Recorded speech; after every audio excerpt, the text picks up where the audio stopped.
Okay, welcome and good morning students. तो अपना partnership accounts, तो ये मैं इमेजिन कर रहा हूँ कि तुमने गुडविल और बेसिक का देख के आए वीडियोस, उस हिसाब से आज का सेशन है। एक तो तुमको उसमें कुछ डाउट है तो वो कवर करेंगे, या फिर तुम्हारा क्विक रिवीजन लेंगे और एक दो क्वेश्चंस जो कि मॉड्यूल के हैं या पास्ट एग्जाम के हैं, या फिर आरटीपी।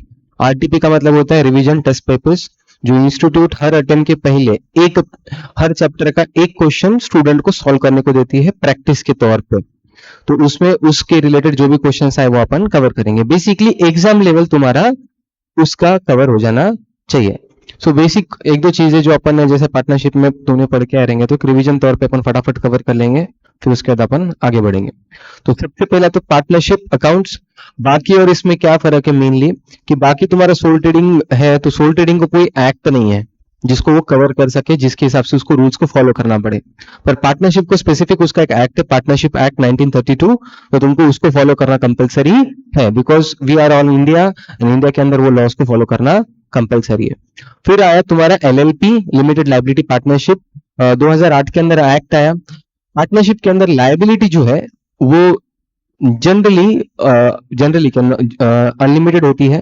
तो अगर किसी पार्टनर्स को लगता है कि मुझे लाइबिलिटी अनलिमिटेड नहीं लिमिटेड रखनी है, तो फिर वो एलएलपी फॉर्म कर सकते हैं 2008 के हिसाब से। एलएलपी का सिर्फ तुमको क्वेश्चंस नहीं है, सिर्फ थियरी है, और थियरी मैंने स्पेसिफिकली कवर नहीं की क्योंकि स्वप्निल सर ने तुमको लॉ में कवर करे रहेंगे इसकी वजह से, और उससे ज्यादा कुछ अलग से पूछा जाएगा नहीं। फिर अपन बेसिक्स ऑफ चीजों पे आए। चार्ज एंड अप्रोप्रिएशन को एक्सप्लेन कर पाएगा? What is charge against profit and appropriation of profit, क्या डिफरेंस था? हाँ, परफेक्ट। तो चार्ज मतलब क्या होता है कि जैसे उसने बोला कि प्रॉफिट कम या ज्यादा होता है, मतलब ऐसा ट्रांजैक्शन जिसकी वजह से बिजनेस का प्रॉफिट कम या ज्यादा होगा। बट अप्रोप्रिएशन मतलब जो प्रॉफिट है उसको ही बांटने की बातें करो।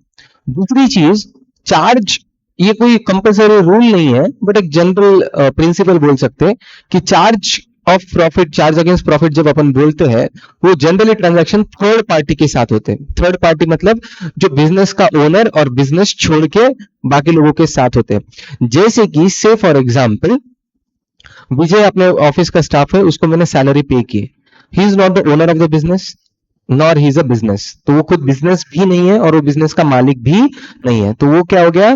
Third party. अब उसको मैंने सैलरी पे की, तो सैलरी पे करूंगा तो बिजनेस के लिए क्या हो गया? वो एक्सपेंस, एक्सपेंस होते प्रॉफिट क्या हो जाएगा? कम। तो मतलब वो प्रॉफिट कम करने की ताकत रखता है विजय की सैलरी, तो वो क्या हो गया? Charge against profit. अगेंस्ट उल्टा, अगर तुम एक आधी फीस पे करते हो तो बिजनेस को इनकम होगी तो प्रॉफिट बढ़ जाएगा। तो तुम्हारे साथ वाला ट्रांजैक्शन या विजय के साथ वाला ट्रांजैक्शन या third party transaction, you are not the business और तुम ओनर भी नहीं है, और तुम्हारे साथ वाला ट्रांजैक्शन मतलब फीस का ट्रांजैक्शन, ये क्या हो गया? चार्ज अगेंस्ट प्रॉफिट, मतलब वो कम या ज्यादा करने की ताकत रखता है। बट अप्रोप्रिएशन जनरली ओनर के साथ होते हैं। अभी से फॉर एग्जाम्पल मैंने बीसीए से 2 लाख रुपए मांग लिए, तो दिनेश सर ने निकाल के दे दिए मुझे 2 लाख रुपए। तो नाउ ये जो ट्रांजैक्शन है, इससे प्रॉफिट कम ज्यादा होगा क्या? नहीं। तो मैं बोलूंगा कि जो भी प्रॉफिट हो रहा है उसमें से मैं मेरा रेशियो मांग रहा हूं, मेरा पार्ट मांग रहा हूं, इससे बिजनेस का प्रॉफिट कम नहीं होगा। ये मैंने बिजनेस में हुए वाले प्रॉफिट से फॉर एग्जाम्पल बीसीए का प्रॉफिट हुआ 10 लाख, 10 लाख में सपोज 4 पार्टनर 2.5 लाख रुपए, तो मैं बोल रहा हूँ कि 2.5 लाख प्रॉफिट हुआ है बिजनेस का, मतलब 10 लाख प्रॉफिट हुआ है, उसमें मेरा पार्ट कितना है? 2.5 लाख। वो 2.5 लाख में से 2 लाख में ले रहा हूं। अभी मैं जैसे ही 2 लाख लूंगा तो बिजनेस का रफ 10 लाख से 8 लाख पे नहीं जाएगा, प्रॉफिट 10 लाख ही है, मैं सिर्फ उसमें का मेरा पार्ट विथड्रॉ कर रहा हूं। तो ये हो गया appropriation of profit and charge against profit. फिर और एक चीज मैंने बोली थी, ड्रॉइंग एंड विथड्रॉल में क्या फर्क है? What is the difference between drawing and withdrawal of capital, दोनों में क्या फर्क है?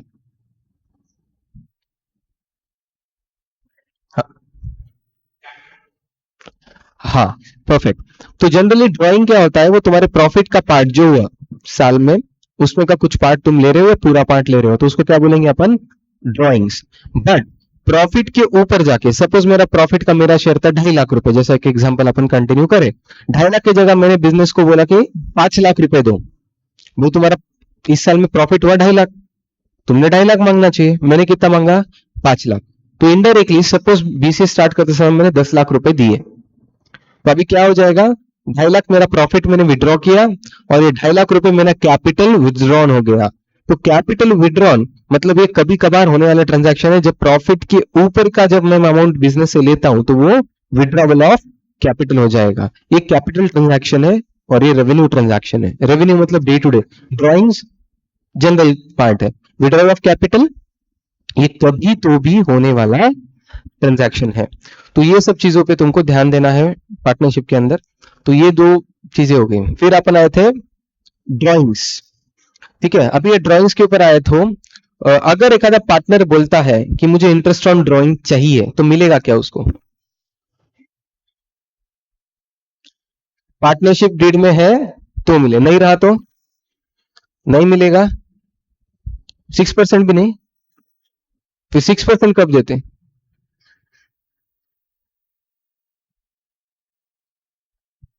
इंटरेस्ट रेट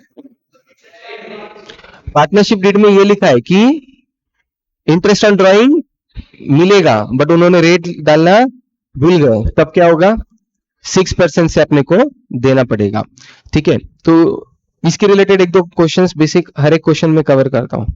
ओके, एक एक क्वेश्चन कवर करना है या डायरेक्टली एग्जाम आरटीपी क्वेश्चंस पे जाना है?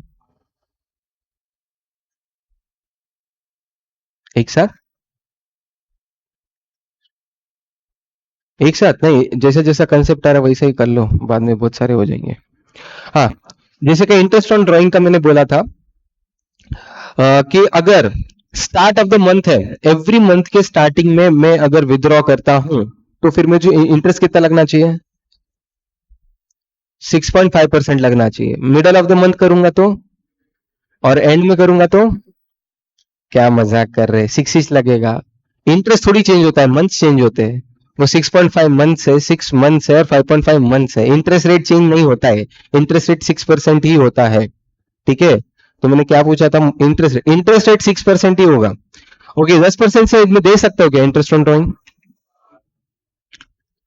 यस, सिंपली पार्टनरशिप डीड बनाओ, पार्टनरशिप डीड में लिखो 10% इंटरेस्ट ऑन ड्रॉइंग, फिर 10% ले लो, कोई कुछ प्रॉब्लम नहीं जाएगा। ठीक है, तो एक क्वेश्चन है, अगर सपोज क्वार्टरली का भी लगे तो उसका भी कर लेंगे। अगर स्टार्ट ऑफ द क्वार्टर है तो कितने महीने लेना मैंने equivalent? 7.5। Middle of the quarter 6, end of the quarter 4.5। अगर मुझे ऐसा बोला है कि ड्राइंग हुआ है, डेट ही नहीं दी, क्वेश्चन में डेट ही नहीं दी और ड्राइंग हुआ है, तो मैंने कितने महीने का लगाना चाहिए? 6 महीना। क्यों?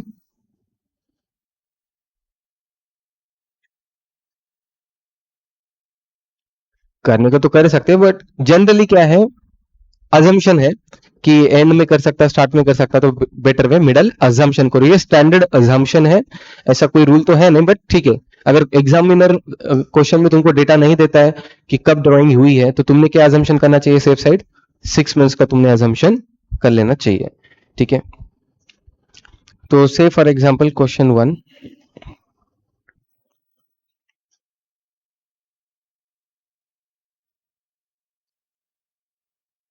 अगर ड्राइंग्स हो रही है 3000 per month, 3000 per month, deed के हिसाब से इंटरेस्ट है 10%। डीड के हिसाब से इंटरेस्ट है 10%, और ये स्टार्ट में है, स्टार्ट ऑफ द मंथ है। तो तुमको कैलकुलेट करके बताना है। मैं दो तीन क्वेश्चंस फ्रेम करके दे दे रहा हूं। 3000 पर क्वार्टर, डीड के हिसाब से interest rate 12%, middle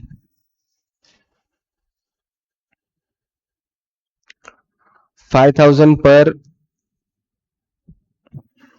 quarter, deed के हिसाब से इंटरेस्ट रेट 10%, और ये एंड ऑफ द क्वार्टर है।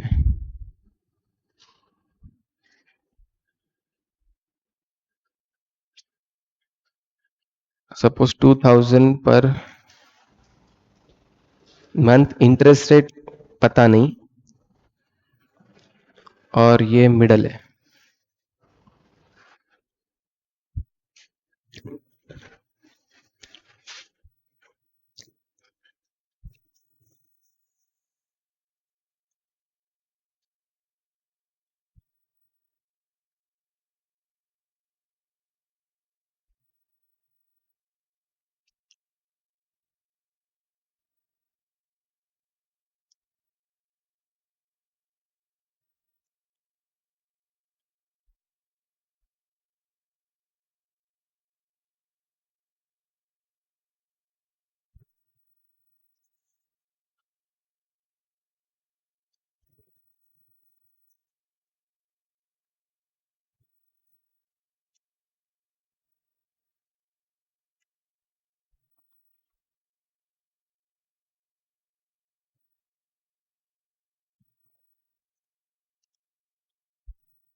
हो गया? ओके, तो तुम्हारे आंसर फर्स्ट का आना चाहिए 1800। आया क्या? ओके, 3000 पर मंथ देना था तुमको, तो पूरे साल भर में ड्राइंग कितनी हुई? 36,000। तो 36,000 के ऊपर 10%, तो 36,000 के ऊपर 10% कितना आएगा? 3,600। पर मुझे स्टार्ट ऑफ द मंथ बोला है, every start of the month मतलब मुझे कितना देना पड़ेगा इक्विवेलेंटली? 6.5, तो 1950 ये आना चाहिए। आया? ओके, फिर 3000 पर क्वार्टर, तो 3000 पर क्वार्टर, साल में 4 क्वार्टर आएंगे, 3 मंथ्स के, तो इंटू 12 इंटू 4 करना पड़ेगा, तो तुम्हारी ड्राइंग हो जाएंगी 12,000। 12,000 के ऊपर तुम पढ़ेंगे 12% जो दिया था डीड के हिसाब से, और मिडल ऑफ द क्वार्टर बोला है। मिडल ऑफ द क्वार्टर मतलब इक्विवेलेंट कितने महीने लेंगे तुम? 6 महीने, तो इंटू 6 डिवाइड बाय 12, तो आंसर आना चाहिए तुम्हारा 720। फिर 5,000 पर क्वार्टर बोला है, 5,000 पर क्वार्टर मतलब इंटू 4 करेंगे तो कितना हो जाएगा? 20,000 ये ड्राइंग, इसके ऊपर 10% 0.1, और एंड ऑफ द क्वार्टर बोला है, तो एंड ऑफ द क्वार्टर मतलब कितना हो जाएगा इक्विवेलेंट मंथ्स? 4.5, तो डिवाइड बाय 12 इंटू 4.5, 750 आ रहा है क्या? एंड लास्ट 2,000 पर मंथ, तो पूरे साल की ड्राइंग हो जाएंगी तुम्हारी 24,000, और इंटरेस्ट रेट दिया नहीं है, दिया नहीं तो कितना लेंगे अपन? 6%, और मिडल ऑफ द मंथ बोला है, तो इक्विवेलेंट मंथ्स कितने लेंगे अपन? 6 लेना पड़ेगा, तो तुम्हारा 720 ये आना चाहिए। आया क्या? ओके, तो ये था इंटरेस्ट ऑन ड्राइंग। ऐसे कुछ क्वेश्चंस देखे। इंटरेस्ट ऑन ड्राइंग की एंट्री बोलेंगे।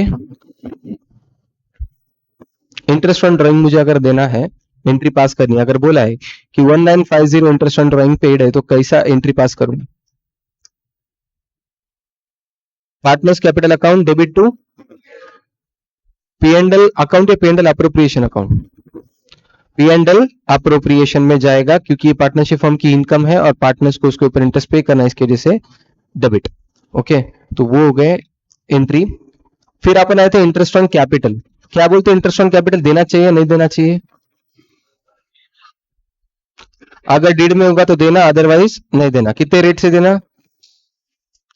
डीड में जो रेट दिया वो देना। अगर डीड में दिया कि इंटरेस्ट ऑन कैपिटल देना चाहिए पर अमाउंट नहीं बोला तो 6%। इसमें और एक चीज जो इंपॉर्टेंट है, कोई बोल पाएगा, जो इंटरेस्ट ऑन ड्राइंग में नहीं है और इंटरेस्ट ऑन कैपिटल में है? हाँ, अगर कुछ बोला नहीं है तो 12 मंथ्स का ओके, अदरवाइज और एक ये करेक्ट है। और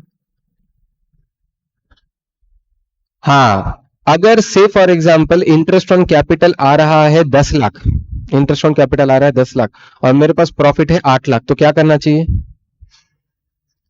कैपिटल रेशियो में बांट देना चाहिए। ठीक है, क्योंकि ये जो देखो,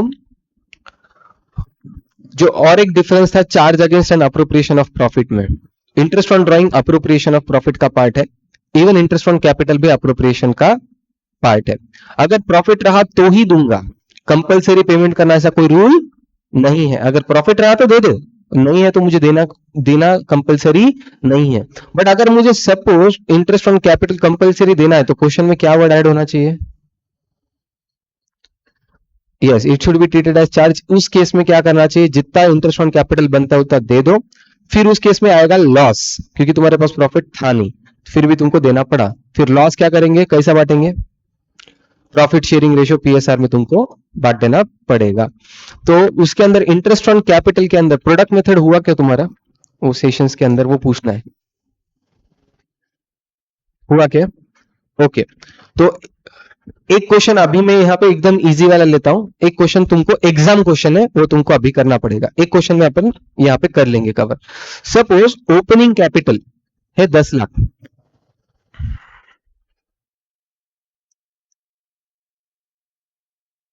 दिख रहा है क्या मुझे? बोलो अमाउंट।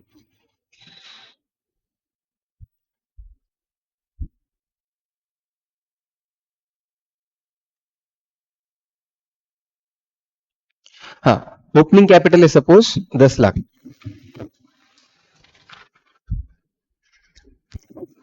फिर एडिशंस एंड विदड्रॉल,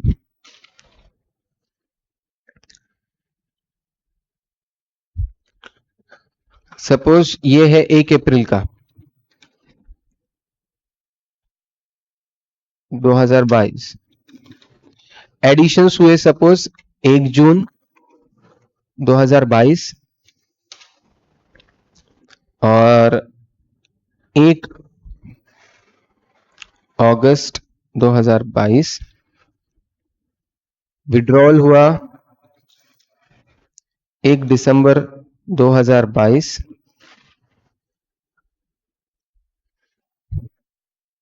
एक में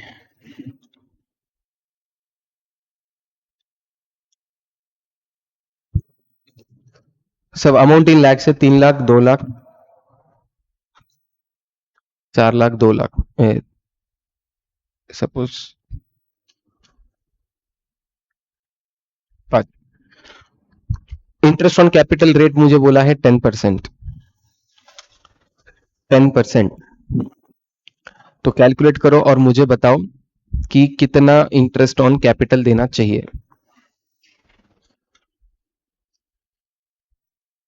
ऐसे क्वेश्चंस हुए ना? ठीक।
कितना रहा आंसर?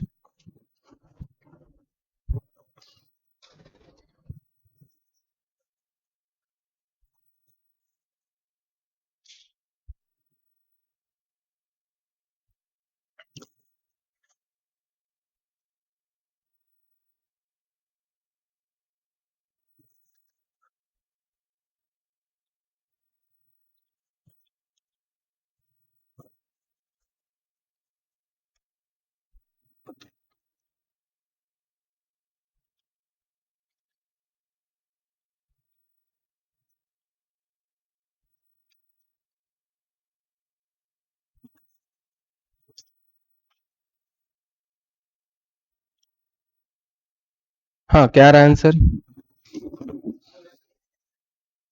79,166 first option. सेम। 79,666। और बाकी लोग?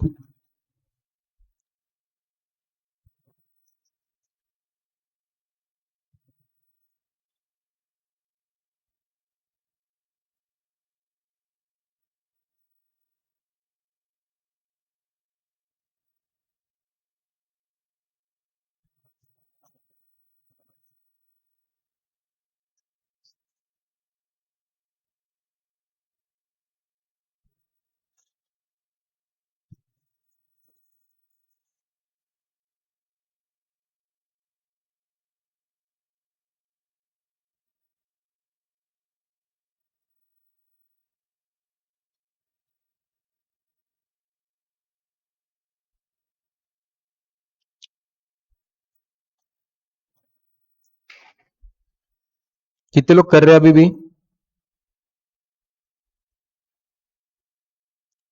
Okay, last 1 minute.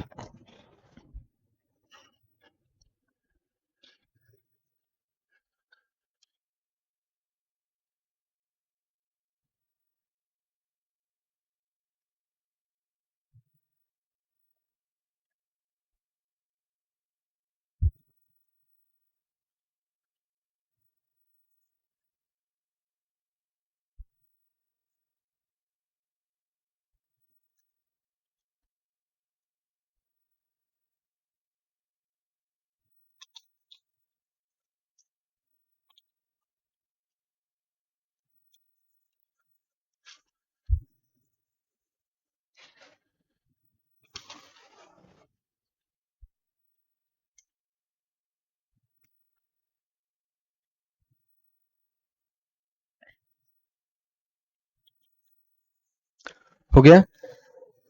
Okay, let's check the answer. सबसे पहले तुमको क्या करना चाहिए, रैंकिंग देनी चाहिए कि कौन सा ट्रांजैक्शन फर्स्ट हुआ। तो रैंकिंग के हिसाब से पहला ट्रांजैक्शन हुआ, मतलब ओपनिंग बैलेंस के बाद फर्स्ट मे वाला, तो ये आएगा फर्स्ट। फिर सेकंड कौन सा आया, 1 जून वाला। फिर थर्ड आया 1 अगस्त वाला, और फिर 1 दिसंबर वाला, बराबर। तो ये आ गए तुम्हारे ट्रांजैक्शंस। फिर तुमने मेथड 1 है कि तुम इफेक्टिव बैलेंस चेक करो और जितना महीने का है उतना प्रोपोर्शनेट मंथ का तुम इंटरेस्ट निकालो। तो से फॉर एग्जांपल ओपनिंग बैलेंस है मेरा 10 लाख, तो फर्स्ट ट्रांजैक्शन हुआ 1 मई को, मतलब 1 अप्रैल से 1 मई कितने महीने होते हैं, 1 महीना। तो 10 लाख रुपए 1 महीना, तो ये मंथ्स यहाँ पे मैंने डाल दिए, मंथ्स। तो ये आएगा इंटरेस्ट। तो 10 लाख के ऊपर 1 महीने के लिए 10% से कितना, तो 10 लाख इंटू 1/12 इंटू 10%, तो 8333.33 आना चाहिए। फिर मैंने क्या किया, 1 मई को विड्रॉल किया, कितने पैसे निकाले, 5 लाख। तो मेरा 10 लाख बैलेंस था, 5 लाख निकाल दिया, कितना बचा, 5 लाख। तो इफेक्टिव बैलेंस रहा 5 लाख। 5 लाख। अभी नेक्स्ट ट्रांजैक्शन कब हुआ वो देखना चाहिए। नेक्स्ट ट्रांजैक्शन हुआ 1 जून को, तो 1 में से 1 जून तक कितना महीना हो गया, 1 महीना। तो 5 लाख के ऊपर 1 महीना 10% इंटरेस्ट आना चाहिए, 4166.66। फिर आता है कि नेक्स्ट ट्रांजैक्शन कब हुआ। नेक्स्ट ट्रांजैक्शन हुआ 1 अगस्त को, तो तुमने टाइम पीरियड गैप काउंट करना चाहिए, 1 जून से 1 अगस्त में कितना होता है, जून पूरा, जुलाई पूरा, पर अगस्त का 1 तारीख है इसलिए वो काउंट नहीं होगा, तो 2 महीने। तो क्या हुआ उसके अंदर, उसके अंदर 2 लाख रुपए मेरे एडिशंस, सॉरी, तो जून का बैलेंस 1 अगस्त तक रहा। जून में 3 लाख रुपए ऐड हुए, 5 + 3 8 लाख। 8 लाख के ऊपर 2 महीने का इंटरेस्ट आएगा 13,333। फिर 1 अगस्त को क्या हुआ, 2 लाख रुपए और ऐड हो गए, 8 लाख के हो गए 10 लाख। पर ये 10 लाख रुपए कब तक रहेंगे, नेक्स्ट ट्रांजेक्शन होने तक। नेक्स्ट ट्रांजेक्शन हुआ 1 दिसंबर को, तो 1 अगस्त से 1 दिसंबर, अगस्त पूरा, सितंबर पूरा, अक्टूबर पूरा, नवंबर पूरा, दिसंबर नहीं, तो 4 महीने। तो मैं 4 महीने का लूंगा, उसके ऊपर 10% इंटरेस्ट, तो 10 लाख के ऊपर 4 महीना 10% इंटरेस्ट आएगा 33,333।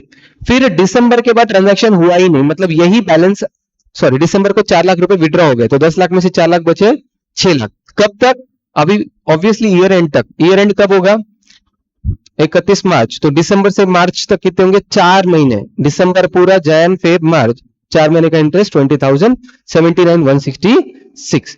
अदरवाइज दूसरा एक मेथड है, दूसरे मेथड में क्या करना है तुमको, तुमको इफेक्टिव बैलेंस इनटू मंथ्स कर देना है। इफेक्टिव बैलेंस हर बार इंटरेस्ट निकालने की जरूरत नहीं है, इससे इजी तरीके से भी हो सकता है।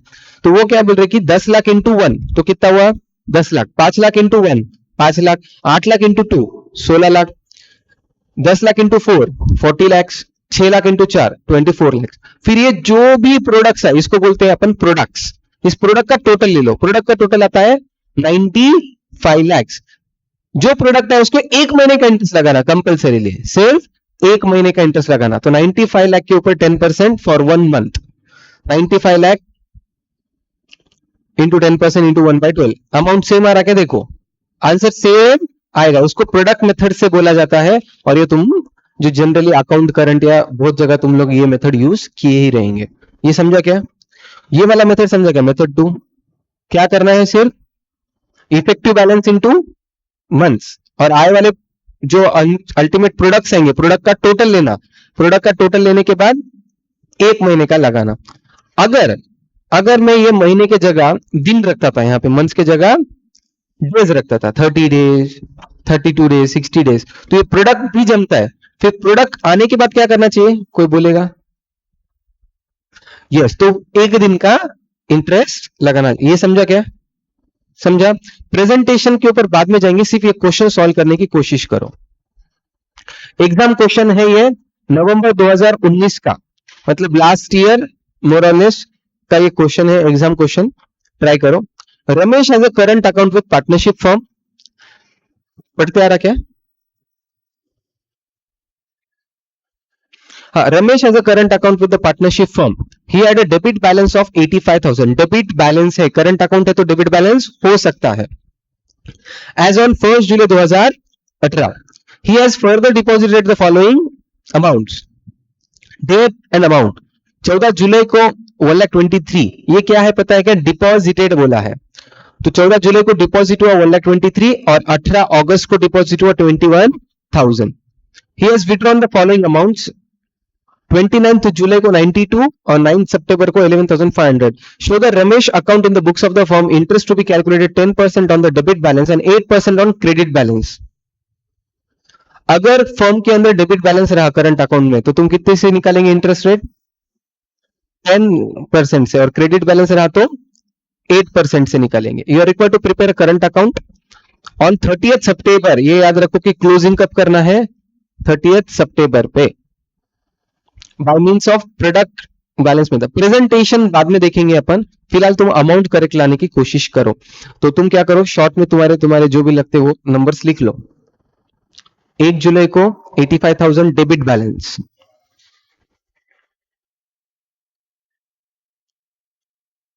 14 जुलाई को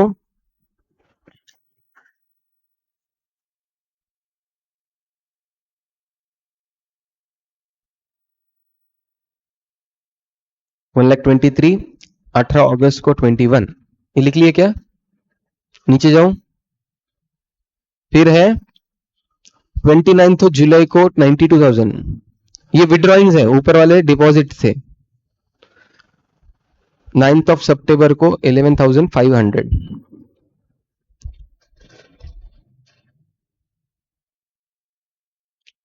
कैलकुलेशन के लिए फॉर्मेट बताओ। इफेक्टिव बैलेंस, डेज, प्रोडक्ट, फिर टोटल लेके इंटरेस्ट।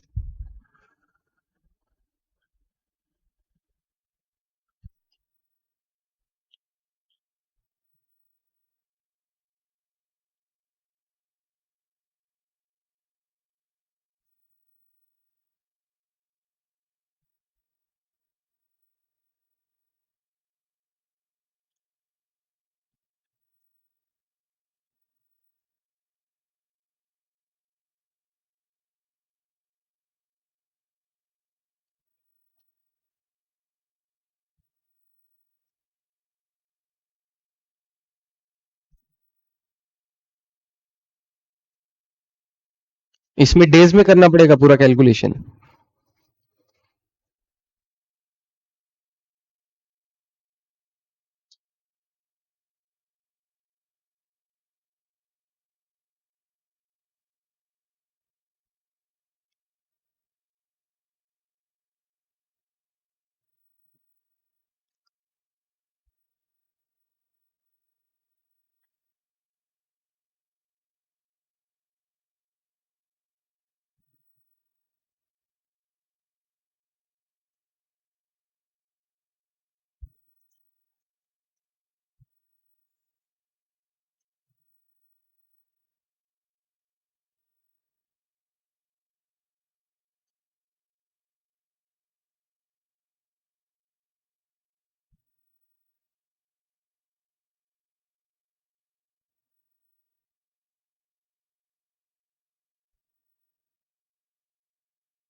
हाँ, कितना रहा आंसर?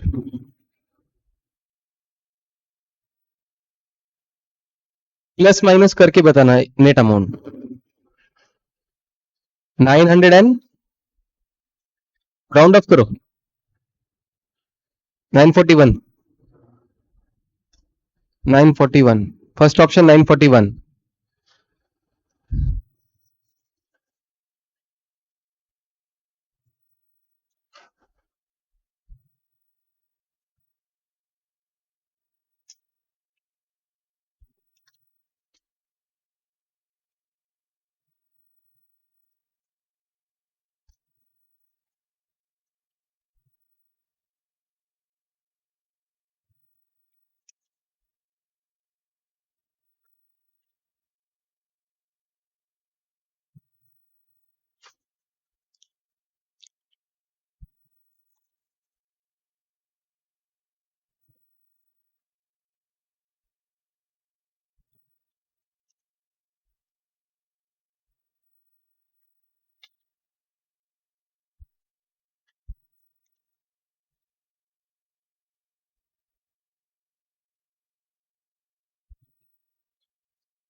हाँ, कितना आ रहा है बाकी लोग?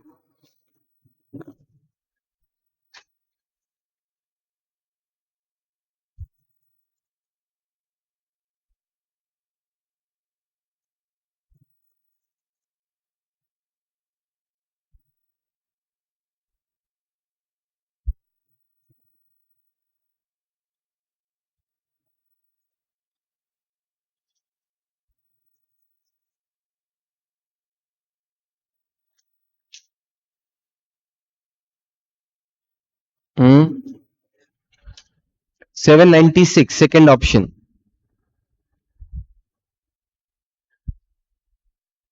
796 सेकेंड ऑप्शन।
हो गया?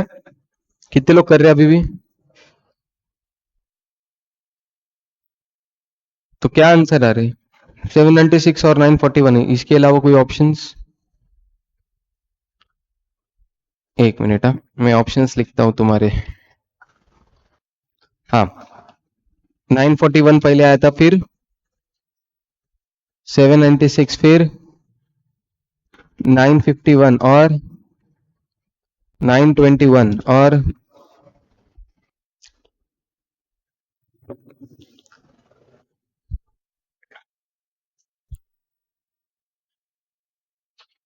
और किसी का कुछ ऑप्शन?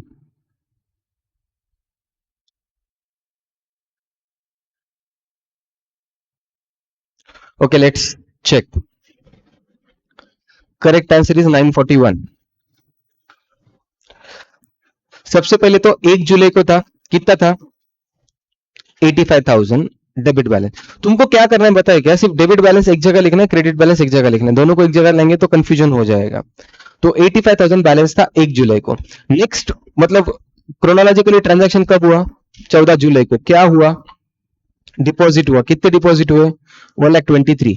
85,000 में 1,23,000 अगर डिपॉजिट करूंगा तो बैलेंस कितना बचेगा? 38,000 क्रेडिट बैलेंस. मतलब 85,000 बैलेंस कितने दिन के लिए था? 1 जुलाई से लेके 14 जुलाई तक 13 दिन ही लेने पड़ेंगे. क्यों सर?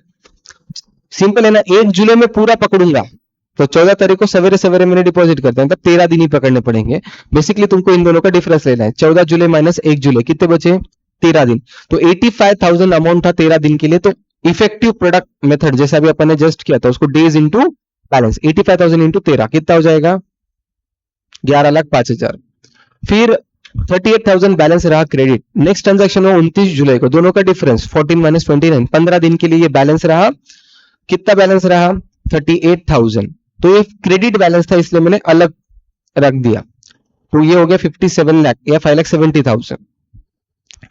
फिर 29 जुलाई को क्या हुआ? 92,000 रुपीज अगेन विथड्रॉ हो गए. 38,000 में से उतने निकाले तो कितने? 54,000 डेबिट बैलेंस बचा.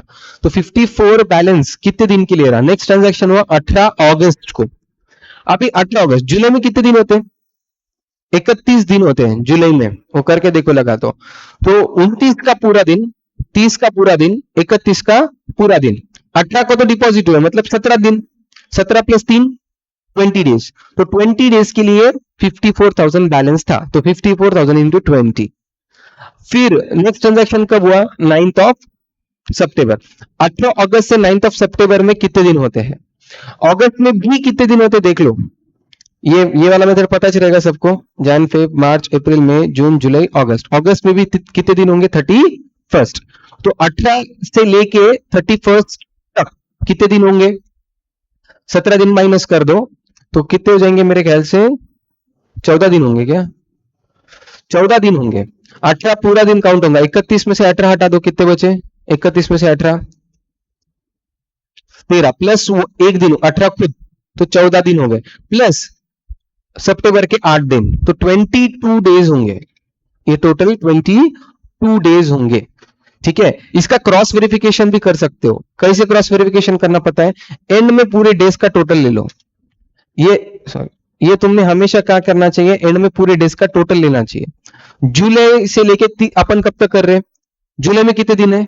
31 ले लो कैलकुलेटर पे. 31. अगस्त में कितने दिन है? 31 प्लस सितंबर में कितने दिन है? 30. तो इन तीनों का टोटल इससे मैच होना चाहिए. हमेशा याद रखना ये तुम्हारा क्रॉस चेक है. ये 92 से मैच हो रहा क्या? अगर तुमने सपोज एक आध दिन में आगे पीछे कर लिया तो तुमको ये 92 टोटल नहीं आएगा. अगर सपोज किसी ने यहाँ पे 21 डेज ले लिए तो ये 92 का टोटल मैच नहीं हुआ. शायद तो किसी ने किया रहेगा 91 का टोटल. तो 9 सितंबर से लेके 30 सितंबर तक कितने दिन? 22 दिन अगेन. तो ये 22 डेज. प्रोडक्ट निकालो. ये आएगा 38,90,000 और आएगा 5,70,000. तो 38,90,000 के ऊपर एक दिन के लिए 10% से और 5,70,000 के ऊपर एक दिन के लिए 8% से इंटरेस्ट देना चाहिए. तो ये आता है 1065 और ये 124. माइनस करो 940 आएगा. आ गया क्या? बट एग्जाम में ना तुमको अकाउंट करंट बनाने के लिए बोला है. ठीक है. उसको प्रेजेंटेशन में बता रहा हूं. ये मैं क्या करता हूं तुम्हारे ग्रुप पे आज भेज दूंगा स्क्रीनशॉट पर. इसका प्रेजेंटेशन तुमको लिखना है कंपलसरीली, क्योंकि एग्जाम क्वेश्चन है तो प्रेजेंटेशन मैटर करेगा. ज्यादा कुछ चेंजेस नहीं है. तुम अगर देखेंगे तो डुएबल. तो तुम्हारा डेट, पर्टिकुलर्स, डेबिट और क्रेडिट बैलेंस क्या हुआ? Balance, effective days, product, debit product, credit product. तो अपन ने जो आंसर लाया वही है 38,90,000 एंड 5,70,000, अल्टीमेटली 941. प्रेजेंटेशन में कुछ डाउट है क्या? एक जनरल प्रेजेंटेशन था. ठीक है, ये एग्जाम क्वेश्चन इसलिए आना जरूरी था।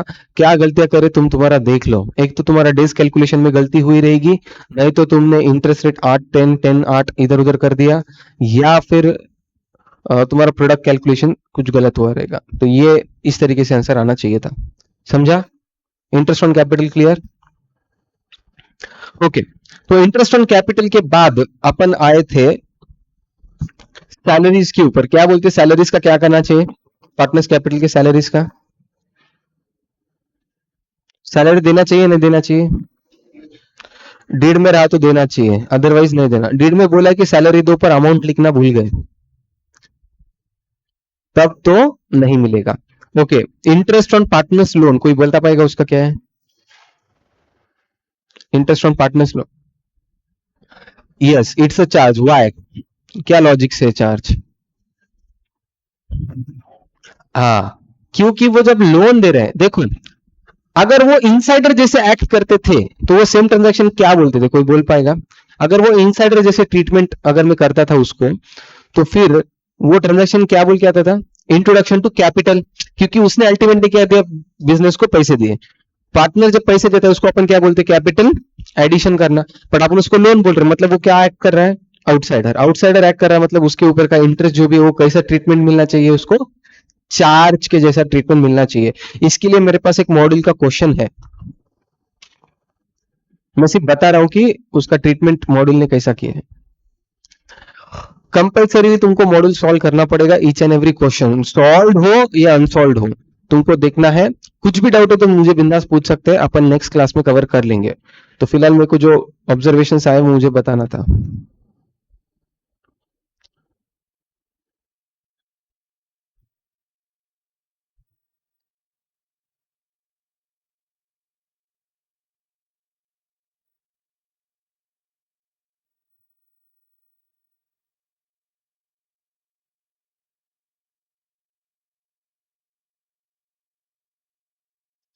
Illustration number 2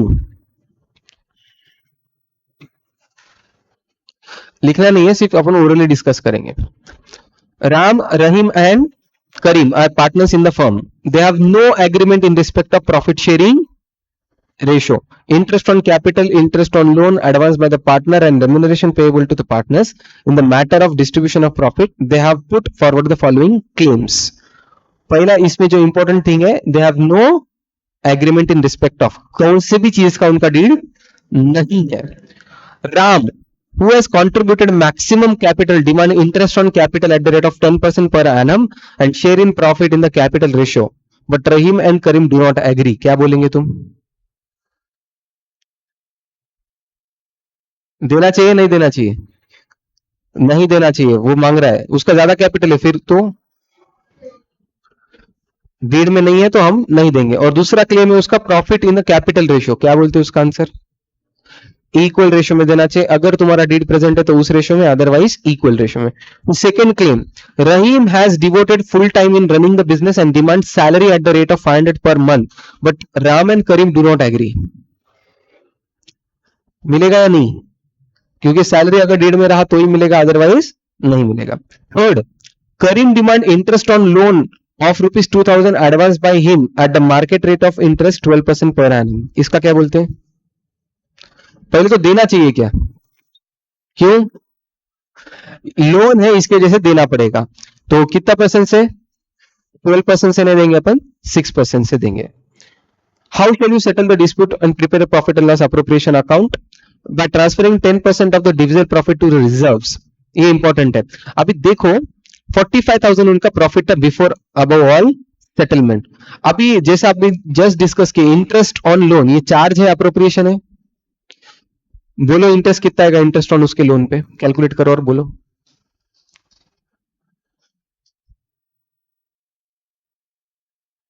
120। तो 45,000 प्रॉफिट था, ये 120 प्रॉफिट को कम करेगा या अप्रोप्रिएशन में लेके जाएगा? कम करेगा, मतलब नेट प्रॉफिट कितना बचेगा? तो देखो इंस्टीट्यूट ने प्रेजेंटेशन कैसा किया है। 45,000 उन्होंने क्रेडिट में लेके आए, interest on Karim loan account 120 लिखा है। सर ये तो अप्रोप्रिएशन अकाउंट है, अप्रोप्रिएशन अकाउंट में इंस्टीट्यूट ने डेबिट कैसे क्या किया? एक्चुअली करेक्ट प्रेजेंटेशन कैसा होना चाहिए मैं बताता हूँ। P and L account open करो। पी एंड एल अकाउंट में क्रेडिट साइड लिखो 45, डेबिट साइड लिखो इंटरेस्ट ऑन करीम्स लोन, और net profit and loss balance कितना बचेगा फिर 44,880। फिर ये आएगा पे एंड एल अप्रोप्रिएशन के क्रेडिट साइड 44,880। फिर रिजर्व उसका 10% बनेगा। इंस्टीट्यूट में देखो रिजर्व बनाते समय अमाउंट करेक्ट लिखा है, प्रेजेंटेशन इंस्टीट्यूट का है, पर इंस्टीट्यूट ने सॉल्व एकदम करेक्ट है, सोल्यूशन करेक्ट है इंस्टीट्यूट का, सिर्फ प्रेजेंटेशन में बता रहा हूं तुमको। मतलब तुमको ये समझना चाहिए कि इंटरेस्ट ऑन पार्टनर्स लोन ये चार्ज है, भले ही इंस्टीट्यूट ने अप्रोप्रिएशन अकाउंट में डेबिट किया, पर उसको ट्रीटमेंट कैसा दिया है, पूरा चार्ज का दिया है। ठीक है, ओके। तो फिर इंटरेस्ट ऑन पार्टनर्स लोन हो गया, सैलरी हो गया, ये सब हो गया। फिर आता है मिनिमम प्रॉफिट और guaranteed profit to particular partner. अगर सपोज एबीसी 3 पार्टनर है, एबीसी 3 पार्टनर है, ये रफ में सॉल्व करके मुझे बताओ। 90,000 अगर प्रॉफिट है,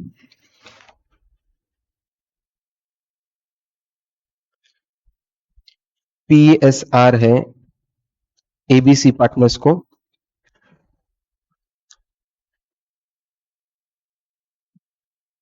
1:3:5, 1:3:5। सी ने ए को गारंटी दी वाली है, सिर्फ सुन लो, सी ने ए को गारंटी दी वाली है कि तुझे कुछ भी हो जाए 20,000 रुपए मिलेंगे, कुछ भी हो जाए 20,000 रुपए मिलेंगे। तो मुझे बोलो कि प्रॉफिट कैसा डिस्ट्रीब्यूट होगा पार्टनर एबीसी में।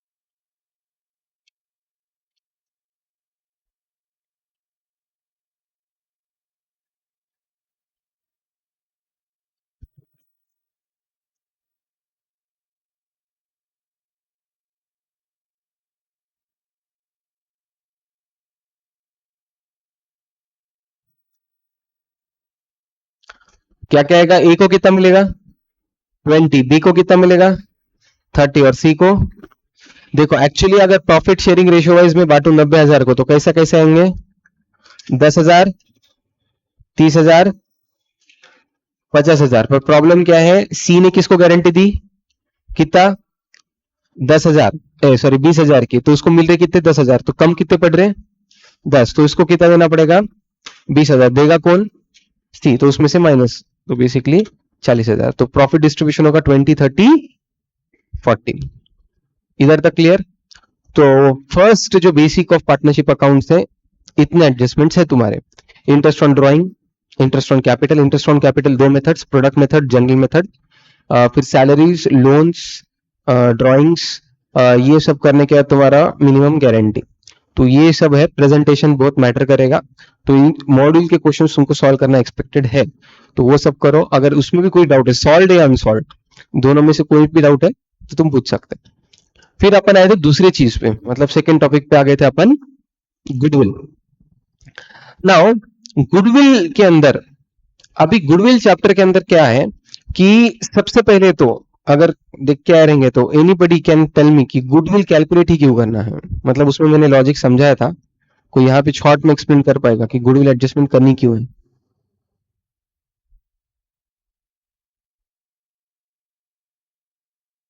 ओके, और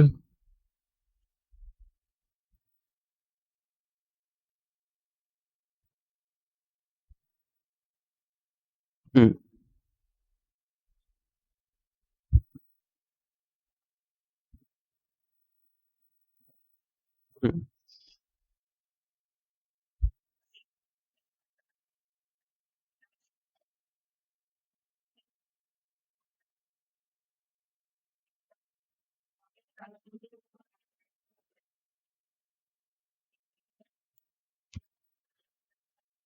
परफेक्ट, सही है। ये तुम्हारे इंट्रोडक्शन टू गुडविल में था, बराबर ना। शॉर्ट में बता देता हूँ, उसने जो बोला परफेक्ट बोला। गुडविल जो कॉन्सेप्ट है, ठीक है, तुम इंटेंजिबल एसेट बोलो या फिर रेपुटेशन बोलो, ये सब चीजें समझ गई, बट अकाउंट्स में उसका रियल मीनिंग बता रहा हूं मैं। ये सब तुम जो बोल रहे हो गलत है, ऐसा बिल्कुल भी नहीं, वो भी करेक्ट है।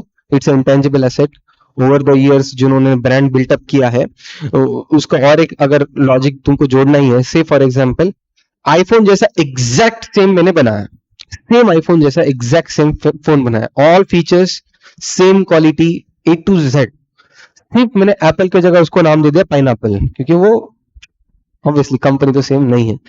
तो अभी मैं सेम वो पाइनएप्पल 12 या 12 प्रो को सेम प्राइस चार्ज कर सकता क्या? क्यों नहीं? Same exact all feature same, quality भी सेम, कर सकता क्या? क्यों नहीं कर सकता? क्योंकि लोग ट्रस्ट नहीं करेंगे। तो जो एक्स्ट्रा प्राइस है, से फॉर एग्जांपल उस फोन को मैं 50,000 चार्ज कर सकता हूं, तो एप्पल उसको चार्ज कर रहा है से 1.25 लाख रुपए, तो 75,000 रुपीज वो एक्स्ट्रा डिमांड कर रहा है, किस चीज के? उसके ब्रांडिंग के। तो तुम उसको गुडविल बोल सकते हो, no problem. But partnership accounts में गुडविल कैसे काम करता है कि गुडविल काम करता है कि अगर न्यू पार्टनर ऐड होता है, या उसके एग्जैक्ट उल्टा, एक आधा रिटायर होता है, या किसी किसी का डेथ होता है, डेथ या रिटायरमेंट में बाकी पार्टनर्स को फायदा होगा, क्योंकि उनका प्रॉफिट शेयरिंग रेशियो बढ़ जाएगा, या रिटायरमेंट एडमिशन के टाइम पे बाकी सब लोगों का पार्टनर्स का प्रॉफिट कम हो जाएगा। तो अगर से फॉर एग्जांपल बीसीए अच्छा खासा चल रहा है और कोई एक आके बोलता है कि सर मुझे भी पार्टनर बना लो, तो मैं बोलूंगा कि सब ठीक है, बीसीए का प्रॉफिट 10 लाख है, हम लोग 2.5 लाख रुपए कमा रहे हैं, हम उसमें खुश है, तू आएगा। ऐसा तो होगा नहीं कि तू आ गया, बच्चों में पूरी चर्चा हो गई, ये ज्वाइन कर लिया, चलो एडमिशन बढ़ाएंगे, ऐसा तो होगा नहीं। बीसीए में पहले एडमिशन जीते थे उतने एडमिशन रहेंगे, तो 10 लाख पहले भी प्रॉफिट था, अभी भी 10 लाख, पर वो नया पार्टनर आने की वजह से क्या हो जाएगा, हमारा रेशियो क्या हो जाएगा, पहले हम लोग 2.5 लाख कमा रहे थे, अभी कितने कमाएंगे हम लोग, 2 लाख, तो 50,000 मेरा तो लॉस हो गया ना। मैं क्यों लॉस बियर करूं? तू आया पार्टनर सही है, पर भाई मैं तुझे क्यों, तेरे वजह से मैं क्यों लॉस में लूं? उससे अच्छा तो मैं तेरे को एज अ सैलरी पे रख लेता था। तो वो बोलता कि सर क्या है, आपका लॉस हो रहा, मैं समझ सकता, बट सर मैं भी अच्छा टीचिंग कर रहा हूँ, मेरा भी नाम होएगा, तो भाई तेरा नाम होने को 2-3 बैचेस तो लगेंगे तेरे हाथ में जाने के लिए, तो 2-3 बैचेस तेरे अंडर पढ़ेंगे, तब वो बच्चे मार्केट में बोलेंगे कि ये भी सर अच्छा पढ़ाते हैं, तो फिर 3 साल के बाद, 3 साल तक तो मुझे लॉस है, तो सर ठीक है, आपके 50,000 कितने लॉस हुआ 3 साल, तो 1.5 लाख रुपए। तो मैंने जैसे ही बोला, दिनेश से स्वप्न से आतुक सर भी आ गए, ठीक है सर आप सबको 1.5 लाख रुपए में दूंगा, तो चारों को 1.5 लाख रुपए, कितने हो गए, 6 लाख, तो ये हो गई गुडविल। तो 6 लाख रुपए वो मुझे देगा, क्या बोल के देगा ये, अगर सपोज वो नया पार्टनर पैसे तो फर्म में ला रहा है 6 लाख रुपए, तो ये उसका कैपिटल नहीं है, वो बोलेगा मैंने 6 लाख रुपए दिया, चलो भाई ये तो 6 लाख हमारे हैं, तेरे को बिजनेस में आना है तो कैपिटल अलग से लाना पड़ेगा, तो कैपिटल अलग से लाएगा और गुडविल के लिए अमाउंट अलग से लेके आएगा। या फिर बहुत 4-5 मेथड देखे अपन ने, सिंपल मेथड, तुम्हारा super profit method, annuity method, capital method और हिडन मेथड, ठीक है, इतने सारे मेथड से तुमने गुडविल देखे रहेंगे, चलेगा। तो ये था तुम्हारा गुडविल का कॉन्सेप्ट। तो गुडविल के ऊपर भी 1-2 क्वेश्चंस है कैपिटलाइजेशन मेथड के हिसाब से। तो हाँ, तो अपना गुडविल के 5 मेथड्स है, simple method, super profit method और एन्युइटी, कैपिटल एंड हिडन। तो सबसे पहले अपन सिंपल प्रॉफिट के ऊपर आते हैं। सिंपल प्रॉफिट मेथड से जब भी गुडविल निकालना, कुछ कुछ छोटे मोटे पॉइंट्स तुमको ध्यान रखने। कोई बोल पाएगा क्या क्या पॉइंट्स है? कुछ भूल गए तो मैं ऐड कर दूंगा। हाँ,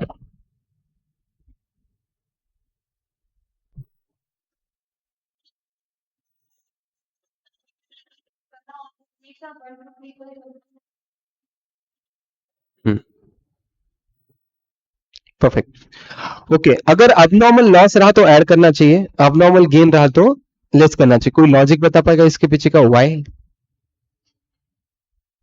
हाँ,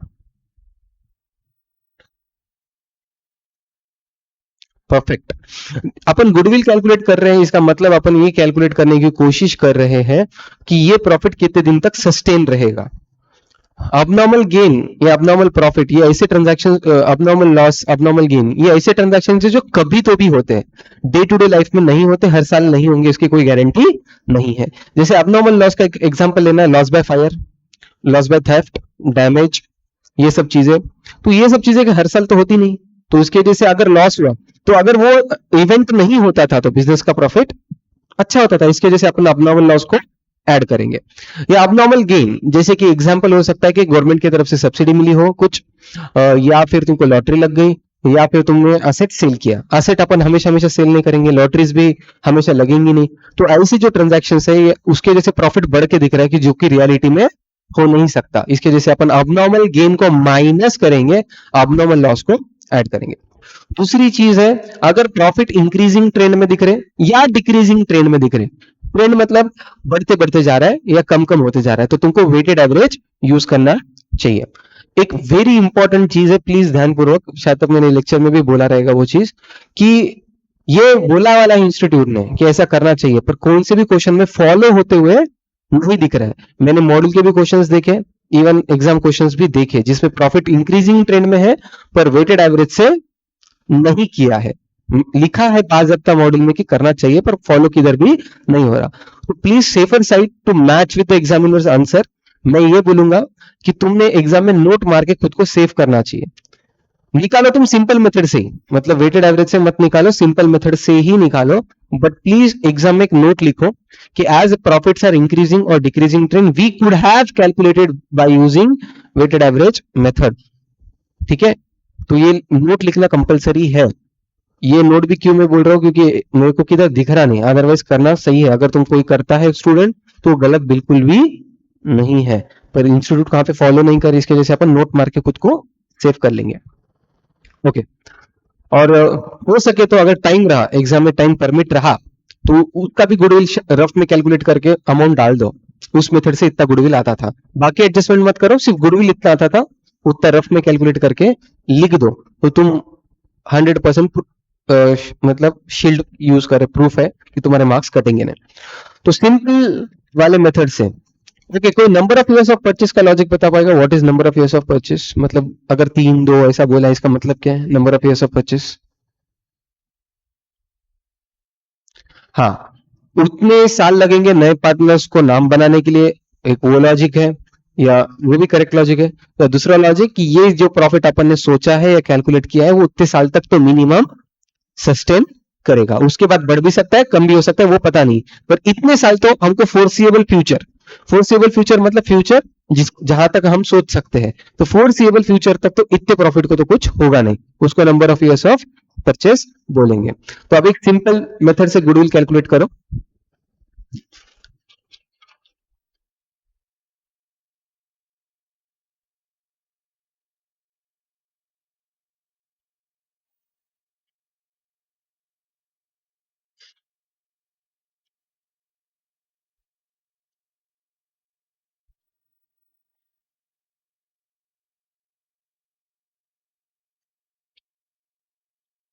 एयर मतलब अबनॉर्मल लॉस और एजी मतलब अबनॉर्मल गेन।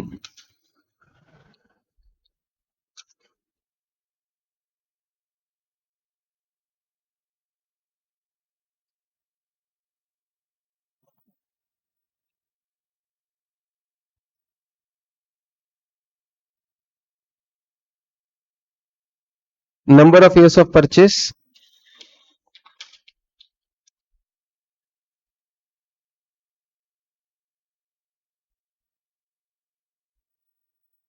3, गुडविल निकालो। Number of years of purchase 3, goodwill निकालो।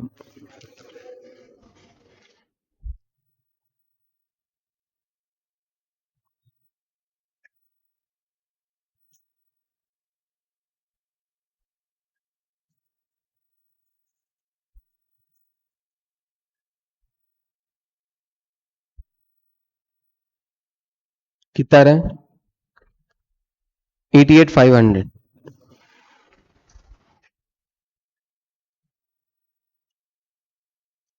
सबका आ रहा है? तो फर्स्ट ईयर में कुछ था नहीं, तो 15,000 का 15,000 रिवाइज प्रॉफिट्स।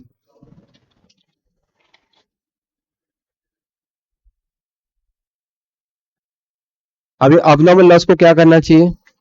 ऐड करना चाहिए। अबनॉर्मल गेन को माइनस करना चाहिए।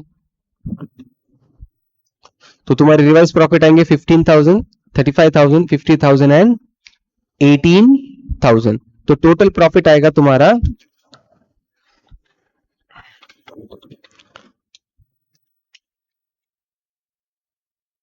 टोटल प्रॉफिट हो गया, तो अपने को निकालना पड़ेगा एवरेज प्रॉफिट। तो average profit divided by 4, 29,500। Number of years of purchase अपने को दिया है 3, तो गुडविल आ जाएगा तुम्हारा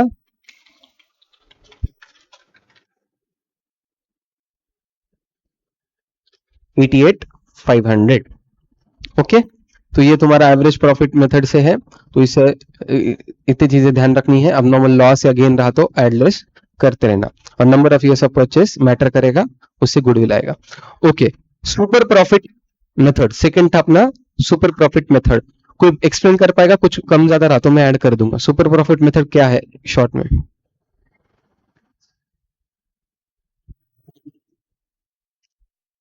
ओके, तो सुपर प्रॉफिट ये निकाला अपन ने एवरेज प्रॉफिट से। फॉर एग्जांपल ये एवरेज प्रॉफिट आया 29,500, तो अपन ने सीधा सीधा बोल दिया कि भाई इतना प्रॉफिट में कमा रहा हूं 3 साल और 88,500। बट एक्चुअली ये सेम बिजनेस कोई और भी करता था। सपोज ये क्लासेस वाला, सपोज बीसीए का ऑन एन एवरेज प्रॉफिट है 29,500, तो 29,500 प्रॉफिट है।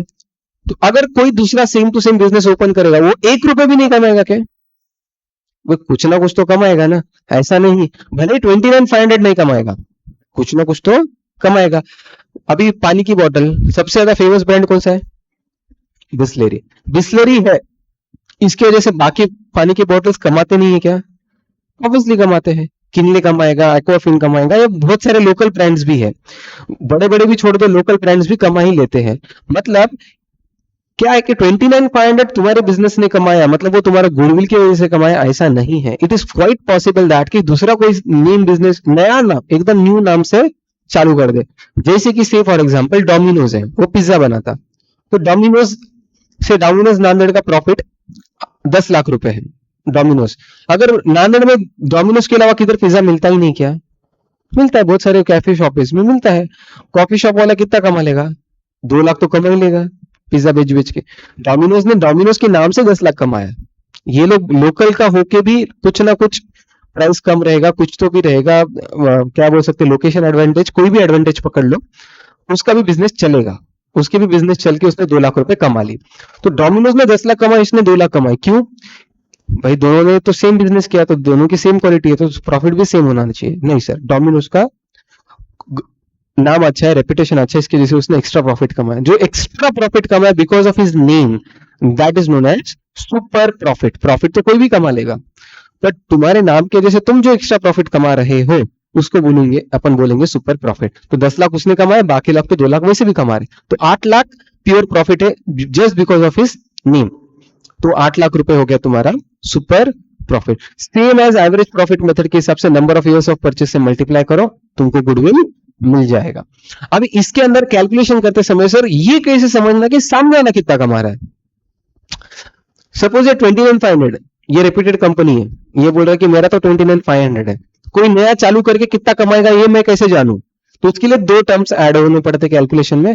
एक तो तुमको दिया जाएगा कैपिटल, कि यही सेम बिजनेस चलाने के लिए कितना पैसा लगेगा। सपोज वो बोल रहा है कि 10 लाख रुपए कैपिटल या 1 लाख रुपए कैपिटल, तो एनआरआर ये नया टर्म तुमको ऐड हुआ रहेगा। NRR is normal rate of return. Normal rate of return मतलब कोई भी इतना तो कमा ही लेगा, कौन से भी बिजनेस में रिस्क फ्री या छोटा मोटा रिस्क लेके इतना तो कोई भी कमा लेगा।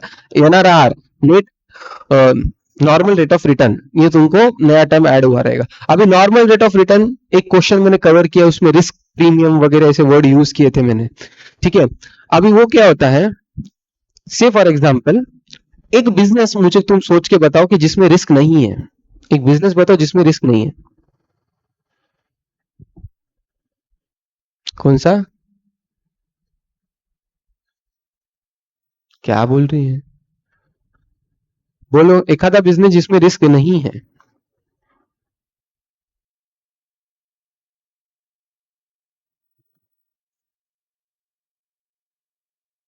अल्कोहल, अल्कोहल में बिजनेस रिस्क नहीं है। अगर गलती से भी कहां पे भी चिंगारी लगी, क्या होता है पता है? अल्कोहल इज फ्लेमेबल, उड़ गया। और लॉकडाउन में सबसे पहले क्या हुआ था पता है? क्यों चालू करे थे? चोरियां होने लग गई थी। कि लोगों को वो सहन नहीं हो रहा था, तो उनकी दुकान फोड़ फोड़ के चोरी हो गई। और ये ऑफ द पेपर उनको बहुत सारे हफ्ते देने पड़ते हैं, ये सब चीजें। अगर पीने वाले लोग भी वैसे ही होते हैं, कोई पेमेंट नहीं दिया तो ये लोग कुछ झगड़ नहीं सकते, तो उनको रिस्क नहीं है, बहुत सारी रिस्क है।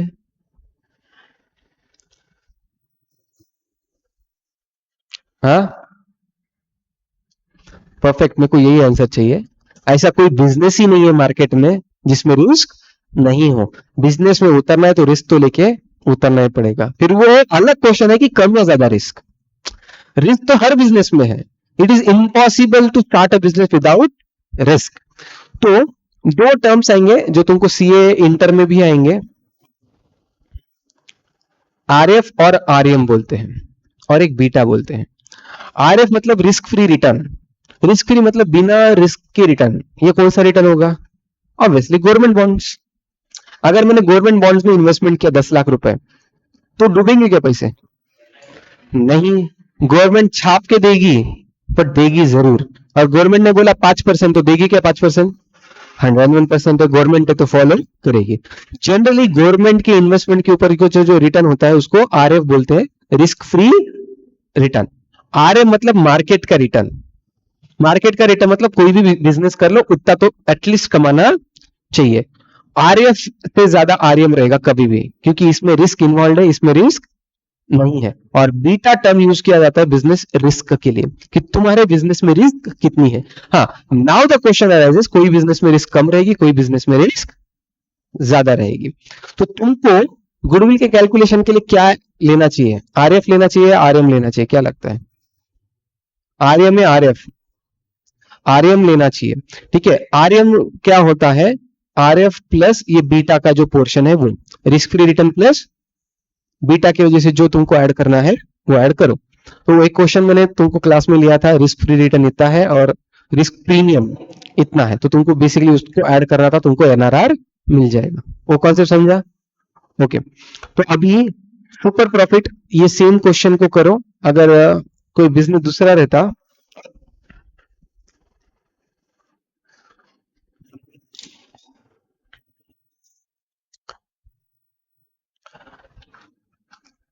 यही क्वेश्चन को अगर कैपिटल है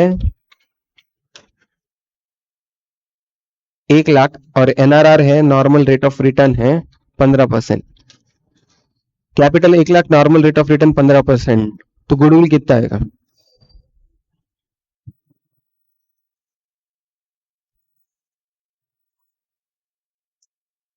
42,500, 43,500।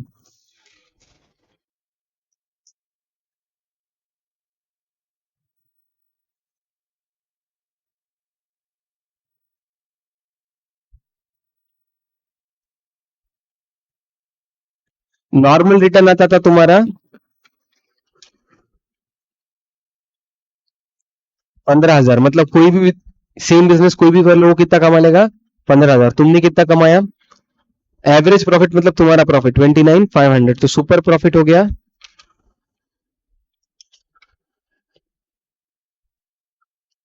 14,500। Number of years of purchase free, तो तुम्हारा गुडविल हो जाएगा 43,500। इसमें कोई प्रॉब्लम नहीं। फिर अपन आए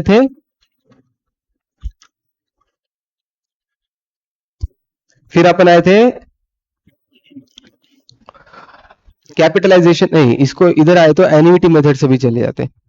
एन्युटी मेथड, कोई एन्युटी मेथड को एक्सप्लेन कर पाएगा?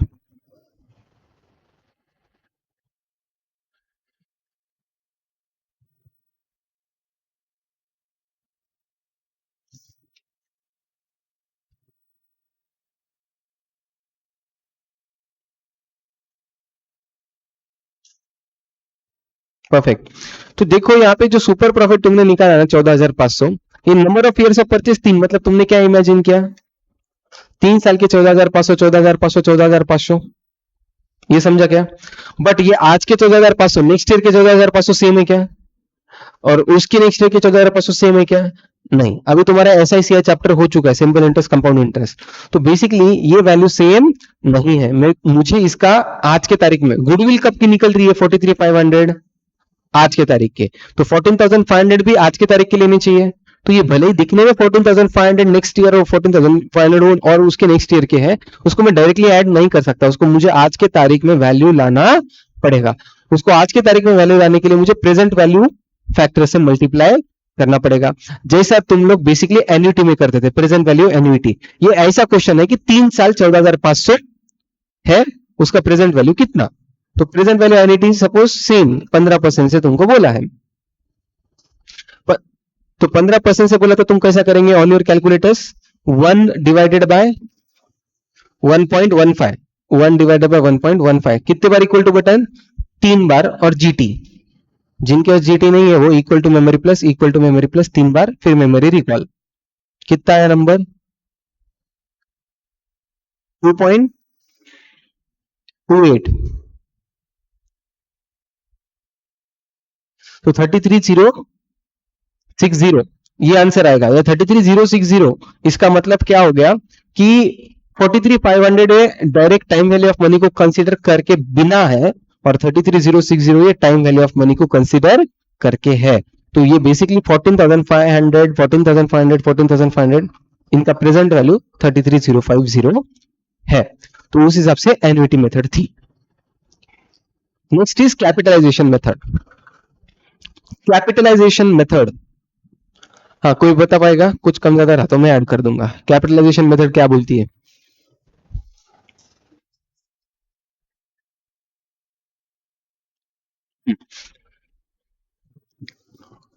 अगर नॉर्मल बिजनेस, कोई भी बिजनेस चालू कर रहा है तो कैपिटल तो लगेगा, ठीक है। अगर कोई नया है, नौ सीखिया पर्सन है, तो उसको पता ही नहीं रहता कौन सी चीज का, तो फिर उसको ज्यादा कैपिटल लगेगा। और जो ऑलरेडी उस बिजनेस में है, जिसका नेम फेम ज्यादा है, उसको कैपिटल कम लगेगा। उसके रीजंस, सबसे पहले तो उसको सेटलमेंट कॉस्ट, ये उसका मैंने एग्जांपल दिया था बियर बार की शॉप का, ठीक है। लाइसेंस इजीली मिलेंगे, कनेक्शंस पे खर्चा नहीं करना पड़ेगा, तो कैपिटल उसको कम लगेगा। तो जो कैपिटल अमाउंट में सेव हो गया, कैपिटल अमाउंट में सेव हो गया, वो रहेगा तुम्हारा गुडविल, ठीक है। ये गुडविल की बातें आ गई। अभी जैसे कि फॉर एग्जांपल एडवर्टीजमेंट को 2 मिनट के लिए बाजू में रखो, एडवर्टीजमेंट कॉस्ट को तुम रेवेन्यू कॉस्ट बोल सकते हैं क्या? एडवर्टीजमेंट कॉस्ट, एक एक वर्ड तुमने सुना है कि नहीं मुझे नहीं पता, डेफर्ड रेवेन्यू कॉस्ट, ये वर्ड सुना है? हाँ, what is deferred revenue cost? हाँ, उसके बेनिफिट सिर्फ एक ईयर में नहीं रहते, उसके बेनिफिट बहुत सारे आगे के सालों में रहते हैं। इसके वजह से उसका खर्चा एक साल में डेबिट करना गलत है, इसके वजह से उसको फ्यूचर ईयर्स में डेबिट करना चाहिए। जैसे कि असेट, असेट बाय करते अपन तो एक ही साल में डेबिट करते क्या पूरा? हर साल थोड़ा थोड़ा स्प्लिट अप करके डेप्रिसिएशन के फॉर्मेट में डेबिट करते हैं। तो वैसा एडवर्टीजमेंट भी है, एक बार अगर मैं एडवर्टाइज करता हूँ, उसका बेनिफिट सिर्फ उसी ईयर में होगा ऐसा गलत है, उसके बेनिफिट्स बहुत आगे तक जा सकते हैं। तो advertisement is also deferred revenue cost. से फॉर एग्जाम्पल डोमिनोज ने नांदेड़ में ब्रांच ओपन किया, तब उसको बहुत ज्यादा एडवर्टाइजमेंट करने की जरूरत नहीं है, पर दूसरा कोई पिज्जा शॉप ओपन कर रहा है तो उसको बहुत ज्यादा एडवर्टाइजमेंट करनी पड़ेगी, ठीक है। तो मतलब उसका कैपिटल खर्चा वो बच चुका है, तो उसको अपन गुडविल के फॉर्मेट में बोलेंगे, ठीक है। तो अब इसको कैसे निकालेंगे? सिंपल है कि जो मेरा एवरेज प्रॉफिट है उतना कमाने के लिए बाकी लोग को कितना कैपिटल लगेगा वो देखो, और मुझे कितना कैपिटल लगा वो देख लो, दोनों के डिफरेंस को गुडविल बोलो, ठीक है। अगर एवरेज प्रॉफिट है, सपोज एवरेज प्रॉफिट है 25,000, नॉर्मल रेट ऑफ रिटर्न है 15%, मेरा कैपिटल एम्प्लॉयड है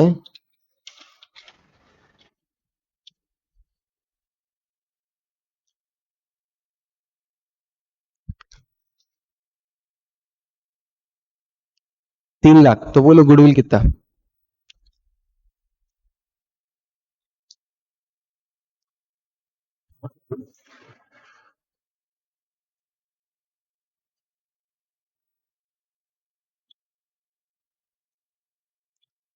गुडविल नहीं है,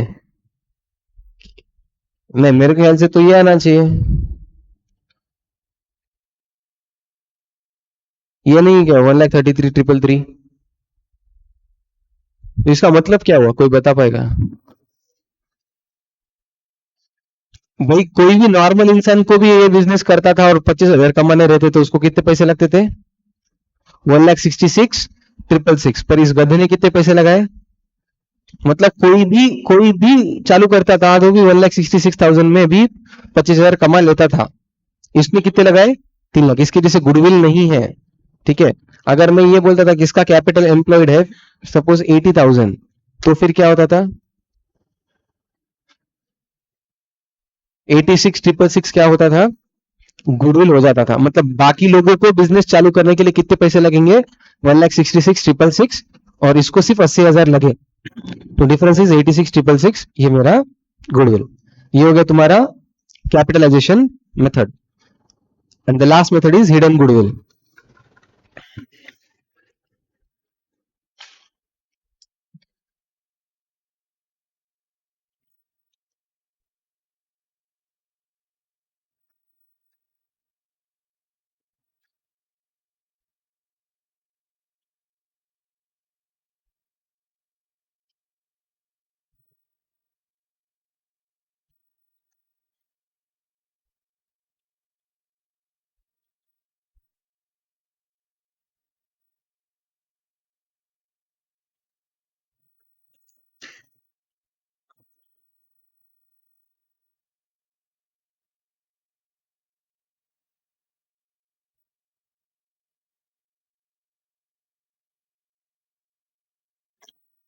अगर न्यू पार्टनर ने 30,000 कैपिटल लाया 1/3 रेशो के लिए, एग्जिस्टिंग पार्टनर्स के कैपिटल है 10,000 15,000 और P&L में लॉस है 3,000, तो गुडविल कितनी?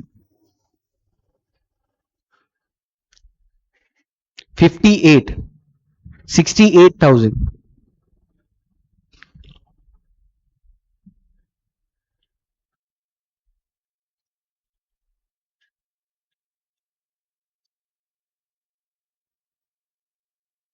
68।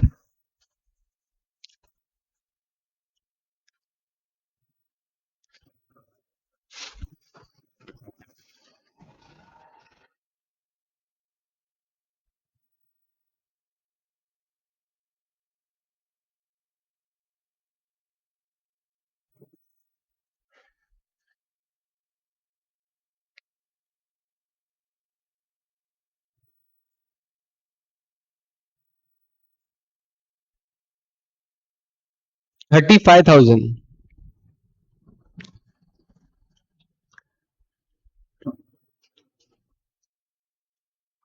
38।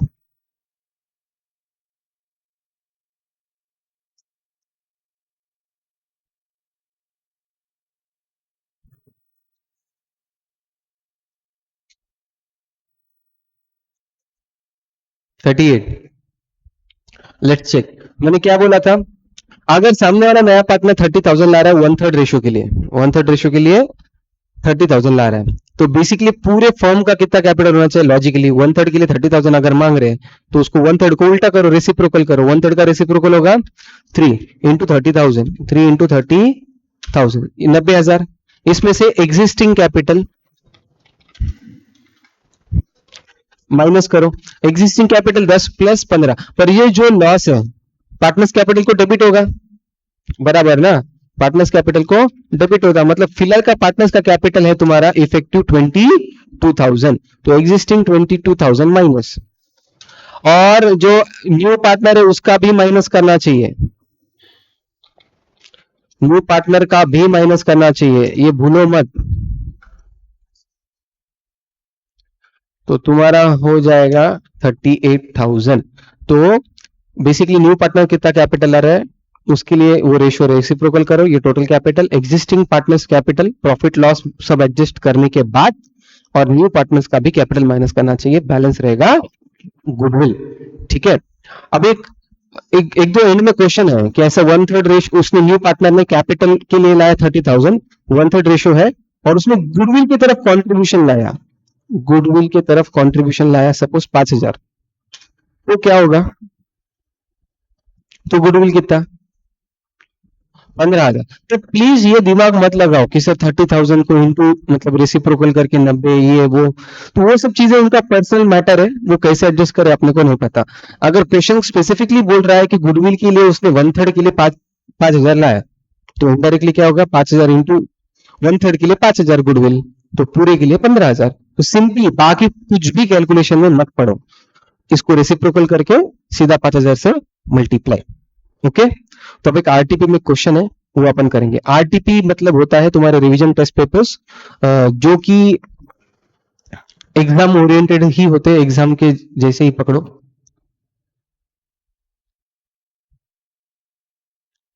और एक चीज मुझे बोलना है, तुम्हारे अकाउंट्स के पेपर में ट्रू और फॉल्स आते हैं, स्टार्टिंग का पहला क्वेश्चन ही जो होता है, तो उसमें एक पार्टनरशिप का क्वेश्चन कंपलसरी है, कौन सा भी पेपर निकालो, प्लीज ट्रू और फॉल्स के लिए थ्योरी पढ़ना जरूरी है, और हो सके उतना मतलब ट्रू और फॉल्स कवर कर लो पार्टनरशिप के। हाँ, पार्टनरशिप का गुडविल का कैलकुलेशन दिख रहा है,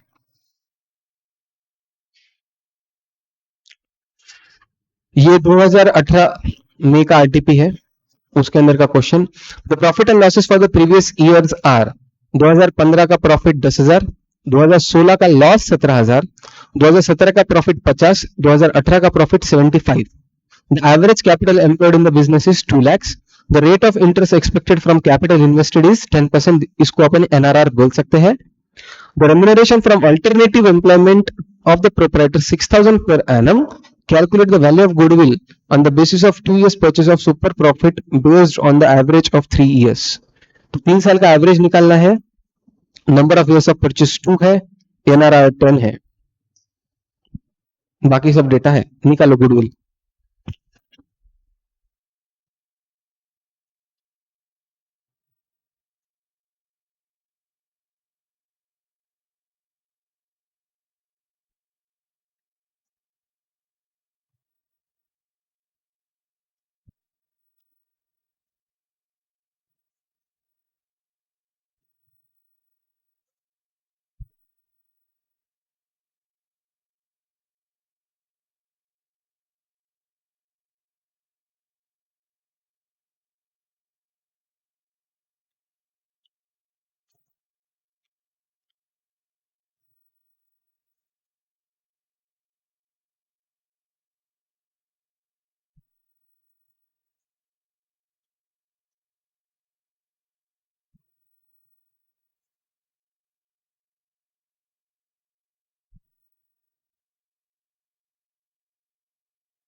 कितना रहा,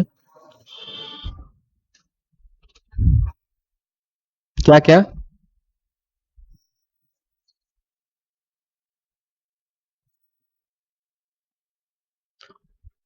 ठीक है, तो आंसर बोलो, फिर अपन उसका एक्सप्लेनेशन सुनेंगे। अमाउंट बोलो तुम्हारा कितना, 26,000, 26,666।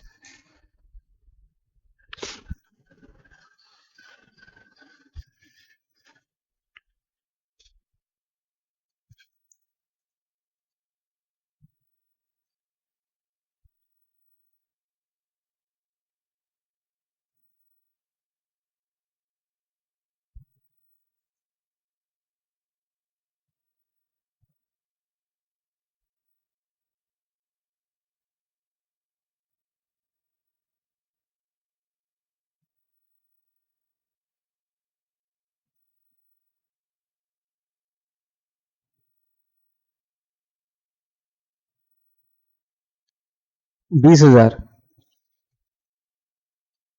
बाकी लोग,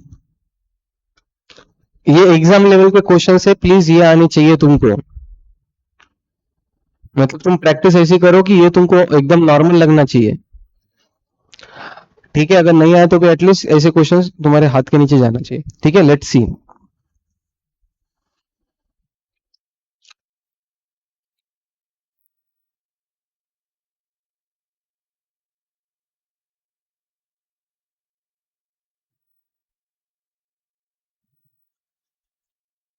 लास्ट 3 इयर्स 75, 50 और 17,000 लॉस था, तो 1,08,000 ये तुम्हारा टोटल प्रॉफिट आया, डिवाइड बाय 3 करो, एवरेज हो जाएगा तुम्हारा 36,000। अभी इसमें से 6,000 माइनस करना पड़ेगा रेम्युनरेशन टू द प्रोप्राइटर।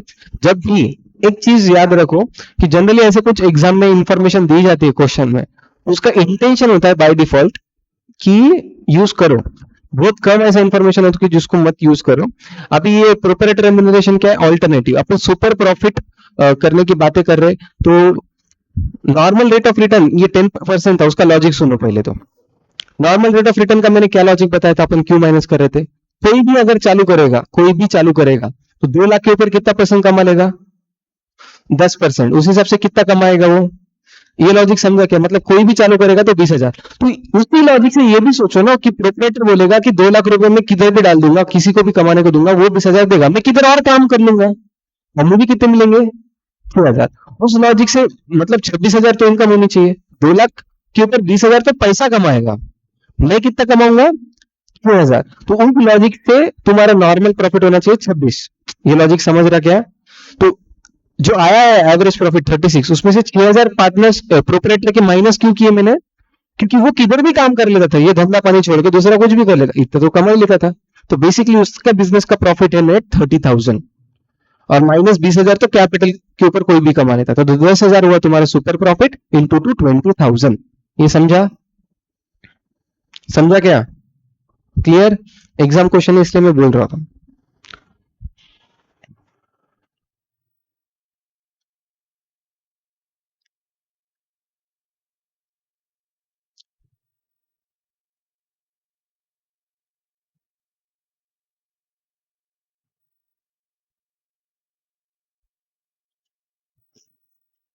हाँ, ये करो, ये लास्ट क्वेश्चन है। ये अभी नवंबर 20 एग्जाम के आरटीपी का है। J and K are partners in the firm, their capitals are J 3 lakh, K 2 lakh. During the year ended 31 March 2019, the firm earned a profit of 1,50,000. Assuming that the normal rate of return are 20%, calculate the value of goodwill of the firm by capitalization method, by super profit method if goodwill is valued at 2 years purchase of super profit. ये अभी just exam जो हुआ उसका है।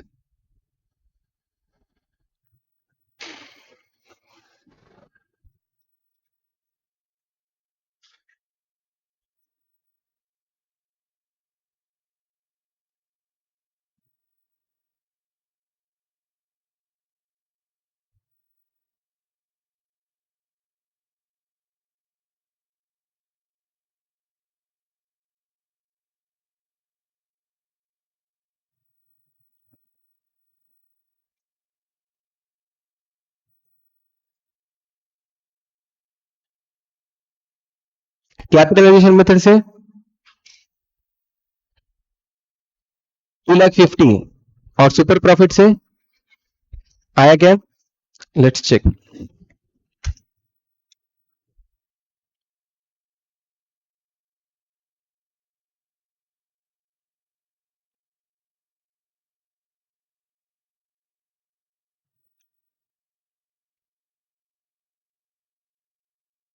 Correct ही वैसे फिर भी।